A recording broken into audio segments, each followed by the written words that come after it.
ಅಧಿಕಾರಿಗಳ ಪರ ಬರುವಂಥ ಬಂದು ವಿನಃ ಅಲ್ಲೇ ಏನು ನಡೆದ ನಿಜವಾಗಿಯೂ ಅನ್ನೋ ಸಹಿತ ಸುದ್ದಿಗಳು ಬರ್ತಾ ಇರಲಿಲ್ಲ. ಅದರಲ್ಲೂ ಮುಖ್ಯವಾಗಿ ಇಂಥ ಸುದ್ದಿಗಳು, ಈ ಹತ್ಯೆ ಸುದ್ದಿ ಆಗಿರ್ಬೋದು, ಅಥವಾ ಒಂದು ಹೊಲಗಳನ್ನು ಕಸಿದುಕೊಂಡದ್ದಾಗಿರ್ಬೋದು, ಅಥವಾ ಹಾನಿ ಹೋದಂಥವ್ರಿಗೆ ಅನೇಕ ಜನ ತಮ್ಮ ಬದುಕಿಗೆ ಸತ್ತದ್ದಾಗಿರ್ಬೋದು, ಇಂಥವೆಲ್ಲ ಅನೇಕ ವಿಷಯಗಳನ್ನು ನಾವು ನೋಡಿದ್ದು ಲಂಕೇಶ್ ಪತ್ರಿಕೆಯನ್ನು ಬಿಟ್ಟರೆ ಮತ್ತಲ್ಲೂ ಇಲ್ಲ. ಲಂಕೇಶ್ ಪತ್ರಿಕೆಯಲ್ಲಿ ಒಂದು 1979ರಿಂದ 80-84 ಬರ್ತದೆ ಪತ್ರಿಕೆ. ಅದರಲ್ಲೂ ಒಂದು ಸ್ವಲ್ಪ ಬೆಂದಲ್ಲಿ ಬರುವಂಥವು. ಮುಂದೆ ಅದೇ ಕಾಲಕ್ಕೆ ನಮ್ಮ ರಾಮಕೃಷ್ಣ ಹೆಗಡೆ ಅವ್ರ ಕಾಲಕ್ಕೆ ಒಂದೇನೋ ಘಟನೆ ಆಗ್ತದೆ 89 ಮೋಸ್ಟ್ಲಿ ಆ ಸಂದರ್ಭದಲ್ಲಿ.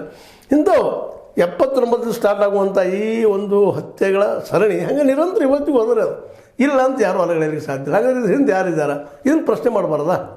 ಇದನ್ನು ಏನಾದರೂ ಇವತ್ತು ಪ್ರಶ್ನೆ ಮಾಡಿ ಒಂದು ಹಂತಕ್ಕೆ ತಂದ ಇದರಿಂದ ಇಂಥವ್ರು ಸಂಶಯ ಪಡ್ತಾ ಇದ್ದಾರೆ. ಅವ್ರು ಇನ್ನೇನು ತನಿಖೆ ಮಾಡಲಿ ಅಂತ ತನಿಖೆ ಮಾಡಲಿಕ್ಕೆ ಸೌಜನ್ಯ ಕೇಸಲ್ಲಿ ಗೊತ್ತದ. ಪೈಲಾ ದಿನ ತನಿಖೆ ಮಾಡಿ ಅದು ಹಳ್ಳ ಹಿಡಿಸಿದ್ದು ಗೊತ್ತದ.